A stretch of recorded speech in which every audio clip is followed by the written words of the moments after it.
né? Se juntou ao grupo agora aqui há pouco, outubro, mais ou menos, né, Orlando? Mais ou menos. Tenho 3 meses. 3 meses no Brasil, então um pouquinho antes. Então, é até bom para as pessoas conhecerem aí o Orlando. Orlando, por favor. Pode começar. Ok. Vou apresentar, então.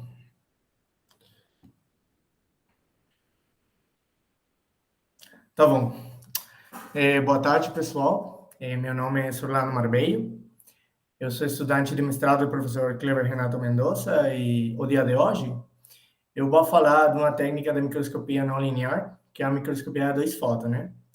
Para isso, eu escolhi esse artigo aqui, que tem como nome Deep Tissue to Photon Microscopy, que é um resumo da técnica em geral e sua aplicação em escaneio de tecido vivo, um tecido em vivo, né? Elas aqui faz um resumo da técnica, das generalidades, dos parâmetros que têm que ser optimizados e demais. E também eu escolhi outro artigo, que é esse daqui, que é Two Photon Imaging of the Cornea Visualized in the Live Mouse using Beetle Dyes. Por quê? Porque a maioria das aplicações dessa técnica aqui são biológicas. Então, com o primeiro artigo, eu vou falar da técnica em geral e depois eu vou apresentar alguns resultados que eles mostram aqui para que você consiga ver as imagens que podem ser obtidas por essa técnica, né? Bom, além disso, eu vou fazer uma introdução, vou falar dos materiais, dos métodos experimentais que eles usaram, os resultados e depois as conclusões. Bom, primeiro que tudo, a maioria dos problemas que enfrentam as técnicas de microscopia é que o tecido mesmo, o tecido biológico, ele dispersa muito a luz. Bom, então você não consegue uma imagem de alta resolução quando a profundidade é muito alta. Para conseguir uma melhor imagem, você tem que gerar um fluxo de fótons maior ou gerar uma intensidade muito maior. Mas aí você tem outro problema, que a interação de uma luz de alta intensidade com um tecido biológico, ela produz uma fotodegradação, né? Então, por exemplo, as técnicas como a microscopia confocal, que são as técnicas de óptica linear, elas envolvem a absorção de um único fóton. E ela não consegue gerar uma profundidade muito alta. Mais ou menos, ela alcança umas 100 micras, tendo em conta a fotodegradação, fotobranqueio e demais, e outros efeitos. Agora, a diferença disso, a microscopia não linear, que nesse caso é a microscopia de 2 fótons, ela faz uso de interações de ordem superior da luz com a matéria. Em que se diferencia isso aí? Que agora a probabilidade de excitação, ela não depende linearmente com a intensidade da luz incidente, né? Ela vai depender agora do quadrado da intensidade da luz. Portanto, tem essa probabilidade de excitação, essa probabilidade de que o efeito não linear ocorra, agora vai precisar de um fluxo de fótons maior e uma intensidade muito maior. Portanto, essa fluorescência induzida por absorção de 2 fótons, ela vai ocorrer apenas no volume focal, que é onde o fluxo de fóton é maior, né? Por exemplo, aqui tem peraí, vou colocar um ponteiro. Aqui tem na figura 1A, tem uma excitação linear e uma excitação não linear. A primeira é uma excitação na amostra de rodamina com laser de argônio. Você pode ver a fluorescência, a emissão de fluorescência por todo o caminho óptico, né? Mas a segunda, que é a mesma amostra de rodamina, mas agora tem uma excitação por um laser de titânio safira, que é um laser de pulsos ultracurto, né? Então, você pode ver que a emissão de fluorescência somente é produzida no volume, ou no volume focal, né? A região perto do foco. Então, esse daqui, ele reduz a fotointeração da luz com o tecido mesmo, né? Ela vai emitir, vai absorver somente na região perto do foco. Então, ela reduz a fotodegradação e demais. Portanto, essa técnica aqui é mais adequada para o tecido biológico. Agora, a base da microscopia de 2 fótons é precisamente essa, né? É a absorção de 2 fótons e a emissão de fluorescência. Mas isso ocorre quando dois fótons chegam quase simultaneamente a uma molécula e elas combinam suas energias para promover a molécula a um estado excitado, né? E depois ela vai emitir outro fóton, que é o fóton de fluorescência. Aqui tem, por exemplo, um diagrama de Jablonski que mostra mais ou menos como é produzido a absorção de dois fótons, e além disso, tem também outros efeitos não lineares, que é a geração de segundo harmônico e a dispersão de Raman, mas a técnica mesma, ela é centrada, ela é focalizada na absorção de dois fótons. Agora, essa eficiência da absorção multifotônica, ela depende das propriedades físicas da molécula, que tem que ver com a secção transversal de absorção multifotônica. E também depende das qualidades da fonte de luz, que é a distribuição espacial e a distribuição temporal. Por exemplo, para você conseguir esse fluxo de fóton necessário, você precisa confinar sua luz, sua fonte de luz, confinar espacial e temporalmente. A confinação espacial ela é feita usando um jogo de lentes, por isso é a lente microscópica e demais, para focalizar a luz em uma região, um volume focal muito pequeno. Ou talvez também é usado uma abertura, né? Um tamanho, uma íris, que é esse fator aqui, NA, que é o tamanho da abertura. E o confinamento temporal é porque é usado um laser de pulsos ultracortos, que ele emite uma taxa de repetição de pulso de até 150 femtosegundos, com uma frequência de até 80, 100 MHz. Então, essa equação daqui, ela fala da eficiência desse processo, né? Esse NA pequena, essa é o número de fótons absorvidos. Ela depende da secção transversal da absorção multifotônica, depende da potência do laser, depende de tal, que é a largura do pulso, e FP, que é a taxa de repetição do pulso, né? Também tem aqui H barra, que é a constante de Planck, a C, que é a velocidade da luz, e lambda, que é o comprimento de onda que eu estou usando, né?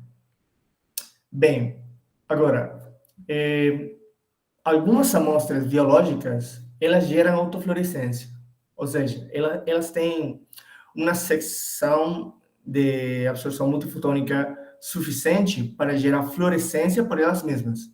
Elas geram emissão de radiação, mas se a amostra que você está estudando não tem autofluorescência suficiente, a microscopia de dois fótons tem que ser combinada com uma técnica de marcação. Essa técnica de marcação consiste em utilizar um corante, um fluoróforo que tenha certas características. Essas características, normalmente, é que ela tenha transição eletrônica para o comprimento de onda que eu vou utilizar e também que ela tenha certa afinidade com a molécula que eu vou estudar, né? Essa técnica de marcação tem algumas formas para introduzir o que é o corante é o tecido mesmo, dependendo também do estudo que eu quero fazer, né? O primeiro é uma injeção no torrente sanguíneo, que normalmente é usado para marcar a vasculatura ou medir o fluxo de sangue. Também tem o enchimento das células individuais por meio de eletrodos de gravação e a ligação de alta afinidade de corantes com proteínas. Esses dados aqui são usados quando o corante mesmo tem uma alta afinidade com a molécula, pode ser uma proteína ou alguma outra coisa, né? Eu também tenho uma absorção espontânea específica da célula de corantes solúveis em água. Essa última daqui, elas fazem uma imersão em água, que tem também um corante, e ela faz uma marcação contínua. Por exemplo, aqui nessas imagens daqui, tem um exemplo, por exemplo, do estudo que foi feito na corteza cerebral de um rato. A primeira parte, eles fazem um buraco na corteza mesma e eles usam uma micropipeta que funciona como eletrodo de gravação para o enchimento individual das células. A segunda, eles fazem uma redução da corteza cerebral e fazem um buraquinho onde elas injetam aí o corante mesmo, né? E como as células têm uma alta afinidade com o corante, elas produzem a marcação. E a terceira é uma imersão total na água e colocam aí um um vídeo cobertor, né? Tem uma imersão na água para fazer uma marcação constante. E aqui nessa imagem aqui tem resultado, ao menos tem a geração do contraste, que pode ser obtida aí fazendo uma marcação, para que você veja aí a marcação e que é a fluorescência mesmo. Bem, agora, quais são as vantagens da microscopia dos fótons? A primeira é que eles fazem uso da luz infravermelha. E a luz infravermelha próxima, ela penetra mais profundamente no tecido de dispersão. E além disso, também é geralmente menos fototóxica. Mas isso porque usam luz infravermelha. Primeiro, é porque não tem muitos componentes biológicos que interatuem com esse comprimento de onda. E também, vou voltar aqui, nos diagramas de Jablonski. Também, um efeito interessante é a absorção de dois fótons, a maioria dos efeitos de oferta não linear, por exemplo, dois fótons chegam aqui, que tem uma energia E1, energia E2, ou também pode ser a mesma energia, se é o caso, tem um caso degenerado, tem uma energia E1 e E2, e elas combinam suas energias para levar a molécula a um estado excitado. Então, pela conservação de energia, esse fotão emitido vai ser mais energético em comparação individualmente aos fótons absorvidos, né? Então, você sabe que energia tem essa fórmula aí, que é a constante de Planck por a frequência. Ou também sabe que a energia é proporcional ou inversamente proporcional ao comprimento de onda. Portanto, como esse fotão daqui é mais energético, o comprimento de onda vai ser menor em comparação aos fótons absorvidos, né? Então, se a molécula absorve os dois fótons na região infravermelho, o fóton emitido vai sair com um comprimento de onda menor, portanto, vai poder emitir na região visível, né? Vai sair com um comprimento de onda menor e vai poder ser na região visível. Aproveitando aí que a luz infravermelha não produz muita fototoxicidade, muita fotodegradação, essa converte aí em uma vantagem. A segunda, que eu falei anteriormente, que é a sinal gerada por o processo de absorção de dois fótons, ela depende superlinearmente com a intensidade da luz.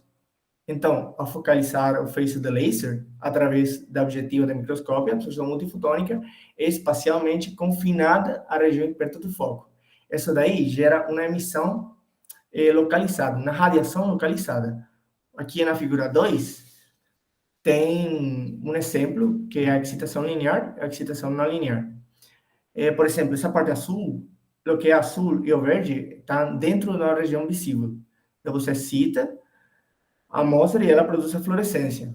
Aqui pode ver que a fluorescência ela é produzida na maioria do caminho óptico, né? O caminho da observação.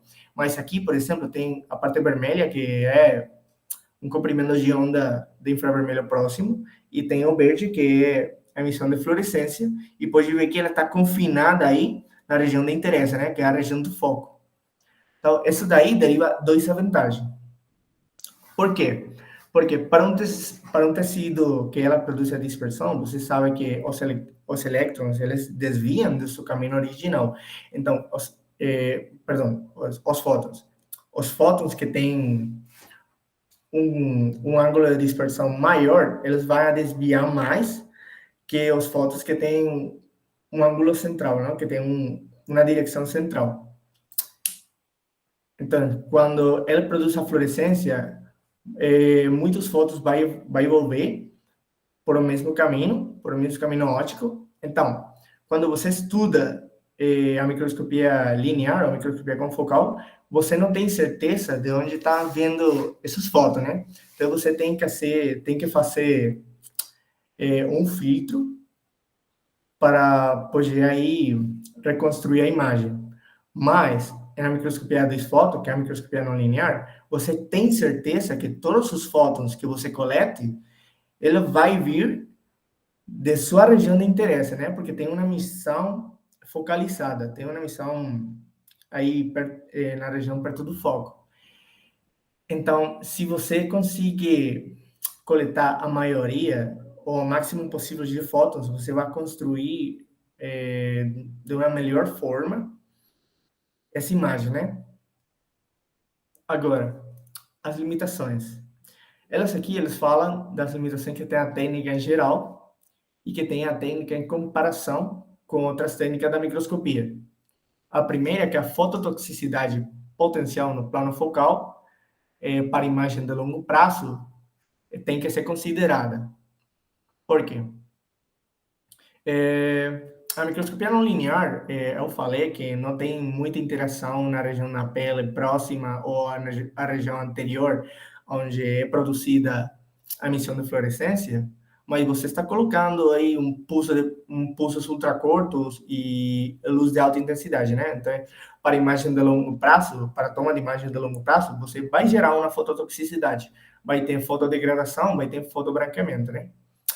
E também que para um tecido dispersivo, para um tecido que produz a dispersão, o corte da profundidade, que você tem vários cortes, né? Tem um corte superficial, que é no eixo XY, e também tem um corte de profundidade, que é no eixo Si. Então, no eixo Si, para um tecido de dispersão, ele vai diminuir a resolução da imagem. Mas isso é para qualquer técnica da microscopia. Também tem que considerar um dano térmico, que é devido aos pulsos da alta potência do laser. E uma limitação que é por a técnica mesma e por sua aplicação em um tecido biológico, é que tem que lidiar com o movimento induzido, né? Já seja externo ou interno do animal ou do que eu estou medindo, né? O movimento interno pode ser pelo batimento cardíaco ou pela respiração, ok? E a última é que tem uns altos custos de instrumento em comparação com a microscopia confocal, que, como você sabe, está usando um laser de pulsos ultracurtos, que é um laser muito mais caro em comparação à microscopia confocal, que ele usa um laser mais barato. Bem, agora, o setup da técnica. O setup da técnica, normalmente, ter um setup geral, né? Eles falam que tem mais ou menos equipamento geral, que tem a maioria dos equipos da microscopia de 2 fótons, né? A princípio, ele começa com a fonte de luz laser, que normalmente é usado um laser de titânio safira, que tem um comprimento de onda variável, que ele vai de 700 até 1000, 1100 nanômetros, e que tem uma largura do pulso, um intervalo de pulso de até 100, 150 femtosegundos, e tem uma frequência de até 80, 100 MHz. Depois ela passa por um modulador, onde ela regula a intensidade e o tamanho do laser, e depois ela é escaneada por um módulo de deflexão XY, e depois ela entra aí, que é o microscópio geral, né? Que é a expansão do laser, que é através de um jogo de lentes, que tem uma lente de escaneio, uma lente tubular, e depois de que o laser passe aí, ele chega aí a lente objetiva, e depois chega a amostra. Quando ele chega à amostra, ele produz a fluorescência, produz a absorção de 2 fótons, produz a fluorescência. Os fótons podem ser recolectados de 2 formas. Uma é uma epicolecção, que é de trás da amostra, e a outra é uma transcolecção. Mas, normalmente, é usada a epicolecção. Por quê? Porque é sabido os fótons produzidos pela fluorescência, eles vão voltar por caminhos aleatórios, né? Então, vai ter alguns que não vai voltar para o mesmo caminho, sino que elas vão tratar de cruzar a amostra. Mas, como você está estudando aí um tecido biológico, ele vai produzir muita dispersão. Então, muito poucos ou nenhum fóton vai conseguir atravessar a amostra.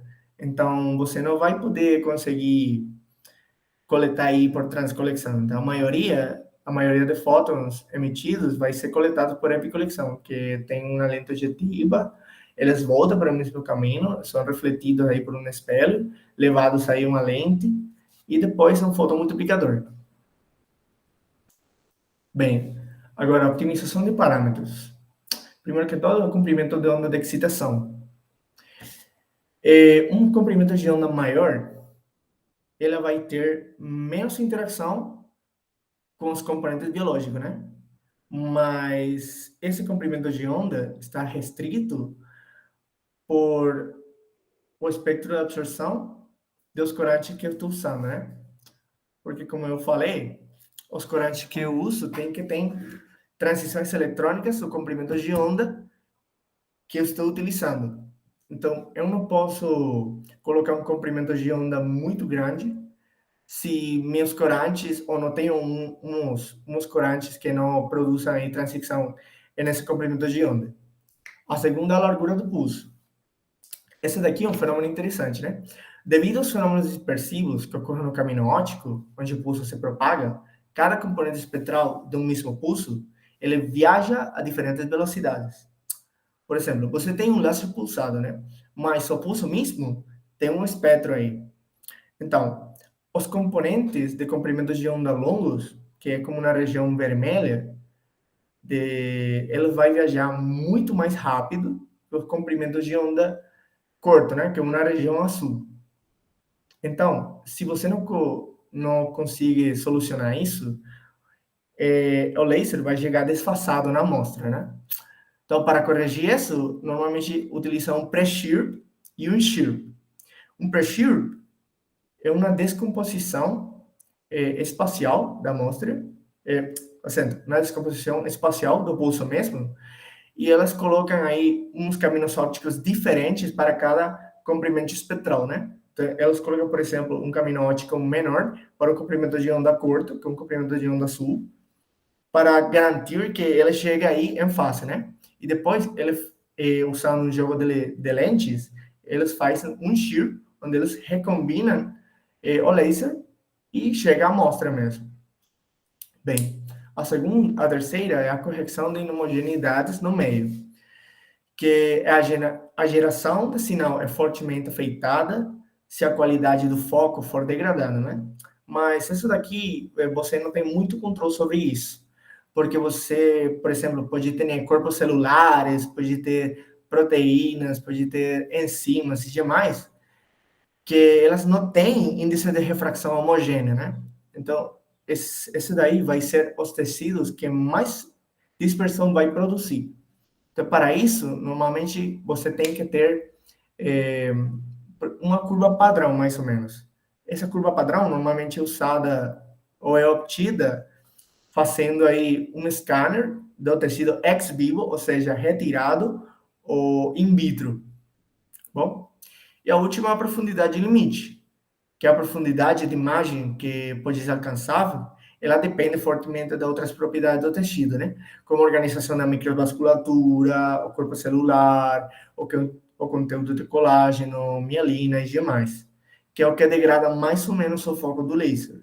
Então, é para isso aí, a pessoa que está usando aí o microscópio de 2 fótons, ela tem que ter expertise nessas coisas, né? Porque você, por exemplo, se eu volto aqui a equação mesma, que é o número de fótons absorvidos, eu posso aumentar, por exemplo, o tamanho da abertura, né? Mas isso daí vai aumentar a exposição ou vai aumentar o volume focal mesmo, e isso vai estar relacionado com uma maior fotodegradação da pele ou do tecido. Então, tem que encontrar uma configuração que seja aí estável e que seja boa para conservar as propriedades do tecido que eu estou estudando. Bem, agora sim, para o segundo artigo, onde eles fazem uma observação na córnea de um rato vivo, eles falam que é importante compreender as informações estruturais e morfológicas da córnea, né? Por quê? Porque muitos ratos transgênicos, eles mostram fenotipos semelhantes às doenças oculares humanas. Então, se você conseguir obter informação delas, você pode obter também informação para o humano, né? Então, é importante conhecer a estrutura normal da córnea. E também, eles falam que, ao contrário das imagens obtidas por microscopia confocal, nesse trabalho, eles expõem imagens que mostram morfologia mesmo, eles mostram cortes superiores, mostram cortes de profundidades, e, além disso, a microscopia de 2 fótons permite aí observar também as interações intercelulares e intracelulares, né? Bem, e o último é que foi utilizado aí uma raça de rato, que é C57VL6. Disso, sim, não sei muito. Bom, em materiais e métodos, eles fazem uso de dois corantes. Um daqui é o Roche, não sei se estou falando bem, 333-42, que tem cor azul e que tem um rango de comprimento de onda de excitação para um fóton de 361 até 497, né? E que está localizada aí no núcleo e normalmente tem como propriedade que é compatível com anticorpos e outras zonas marcadas com corantes de fluorescência e rodamento. E a outra é um cell mask, que é um tipo de membrana plasmática, um corante de membrana plasmática, que é cor laranja, que tem rango de excitação de 556 até 570, e ela é encontrada na membrana plasmática e permite curar membranas plasmáticas celulares com uma marcação rápida, e ela é usada para microscopia de fluorescência. Bem, seguindo com os materiais e métodos, tem a preparação do espécime, né? A primeira, como eu falei, que uma das limitações é o movimento que eles têm que garantir ou têm que evitar maiormente o movimento externo e interno do material, nesse caso do rato, né? Então, para o movimento interno, todos os camundongos foram anestesiados via intraperitoneal e o movimento da cabeça do animal mesmo foi restrito com o porta-cabeça, que é essa imagem aqui que eu mostrava, VIC. Também, para não machucar a superfície da córnea, eles usaram aí um copo de plástico, foi montado no olho do animal e foi selado com vaselina, que é essa daqui, a figura C, na parte A. E para os corantes, eles injetaram infrastromalmente, que o estroma é uma parte da pele, normalmente uma parte da córnea, 2 microlitros do corante Cellmass, e depois de uma hora, da mesma forma, injetaram a mesma quantidade do corante Roche. Bem, para os resultados, o artigo apresenta diferentes secções individuais da córnea e também identifica uma reconstrução 3D de todas as superfícies estudadas. No corte superficial, que é essa parte aqui, no plano XY, ela foi feita da parte central até a parte paracentral do óleo, e em profundidade ela foi feita do epitélio, que é a parte mais próxima à superfície, até o endotélio, passando por a estroma, a membrana de Disman, a membrana de Bowman e demais. Bem, então, eu vou mostrar o resultado muito rapidamente, porque essa daqui é muito mais biológico, mas você consegue ver aqui a resolução dos resultados que pode ser obtido, né? Por exemplo, essa aqui é a região do epitélio, aqui tem o corte superficial, no plano XY, e tem o corte da profundidade, que é o plano XC, né? Essas flechas brancas indicam aí a região de estudo. E aqui, na região do epitélio, foram identificados 3 tipos de células, né? Que é as células superficiais, as células alares e as células basales. Então, para cada uma delas, elas apresentam aí as propriedades que observam, né?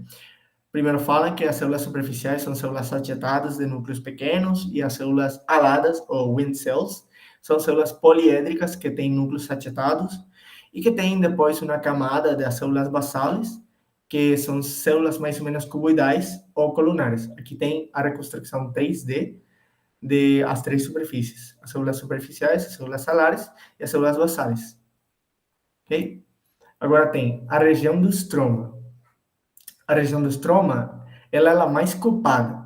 Ela tem muitas fibras nervosas, tem ceratocitos e tem muitas enzimas, né? Então, a resolução dela é menor. É menor.